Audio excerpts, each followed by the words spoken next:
Time for the Fowler Files with Jeremy Fowler. Jeremy has all the latest news with the NFL offseason. Jeremy, let's begin right here.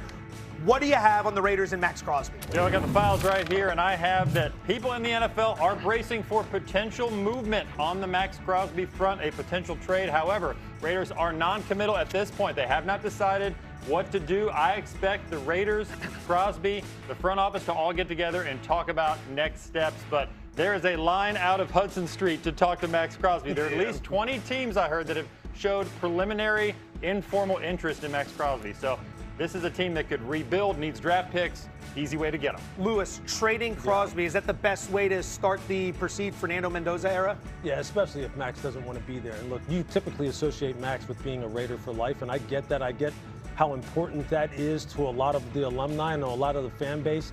But this is a football team that's starting over from scratch. He's going to be 29 years old. If he wants out of there, given everything that he's done for this organization, you're probably going to get a haul for him. They need so many different pieces, not just on offense, which we all automatically say is where they need to start because they need to support who's presumably going to be the number one overall pick in Fernando Mendoza. Their entire defense needs to be revamped. He's the only valuable asset on that side of the football, arguably. He really is. Yeah, I mean, if you're in the era of a reset and Maxx Crosby doesn't have the stamina for it, you got to let him go to another team. You got to get those assets and build around what you have coming in. You had Tom Brady coming in last year. You had a new general manager. Now you have Kubiak as the new coach, and you're going to have a new franchise quarterback in Mendoza. It is time to do a reset, get those assets, and continue to build this foundation. Jeremy, let's go to Dallas. What's the latest on the contract situation with the Cowboys and wide receiver George Pickens? Yeah, the latest is the Cowboys are expected to franchise tag George Pickens when that window opens later this month. That would put him at around $28 million per year, which at least sets the stage for a potential long-term deal. My sense is Dallas would like to keep him long-term. They love what he brings to the offense, but this could get tricky because he and his agent aren't going to love the franchise tag, and he's going to want a long-term deal. He's not just going to run in there and sign it. This could be a situation where he stays away from the team, doesn't sign the tag. Then you have the song and dance of how do you reach a deal. Do they look at trading him? These are some questions people around the league are asking right now. The questions we ask about this team every single year. Like, what year is it? Hawk, your thoughts. Should they give him the long-term deal now? I think they give him the long-term deal, but it takes two to tango, and George Pickens is going to have to understand the situation. I'm not saying take less. He went out there and balled, but he was in an advantageous situation, playing with Dak Prescott, playing on the other side of CD Lamb. The problem is Jerry Jones and his agent don't have a history of having a really great relationship. So I just expect it's going to be a very messy negotiation. But you have not seen Dak Prescott play better than what you saw this past season with CD Lamb and George Pickens on the other side. Jeremy, let's go to Philadelphia. The latest on the Eagles and A.J. Brown.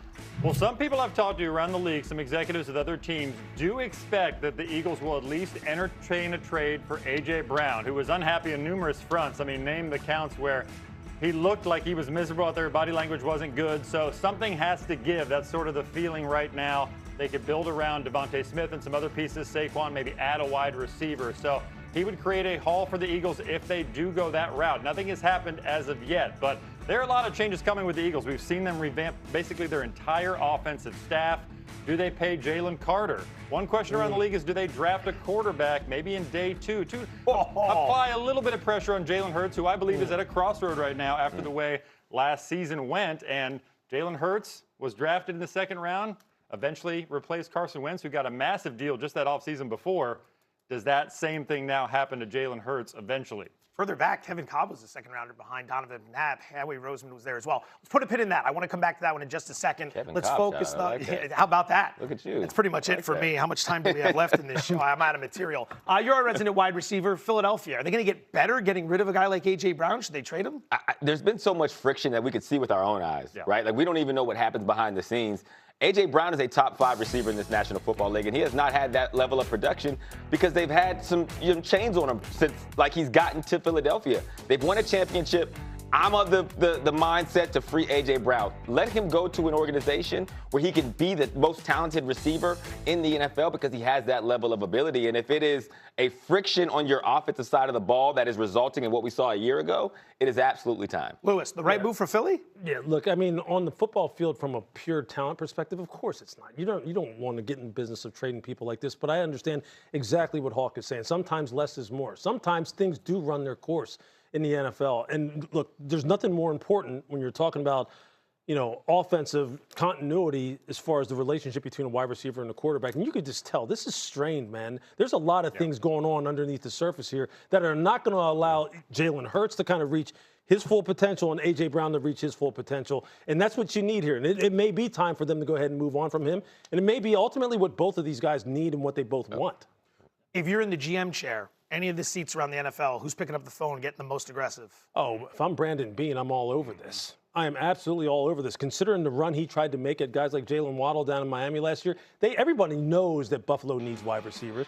And everybody knows this. Look, their owner knows it. Heck, their owner called out their former head coach and said, hey, look, he's the guy who wanted Keon Coleman, and Keon Coleman hasn't necessarily panned out, which is a whole different discussion. But that's the team that, for me, picture A.J. Brown up there in Orchard Park with Josh Allen in the new stadium. And that offense, come on now. I got another. Oh, sorry. I got another one for you. Please. The team we just saw last week, New England Patriots. Mike A.J. Brown. Yeah.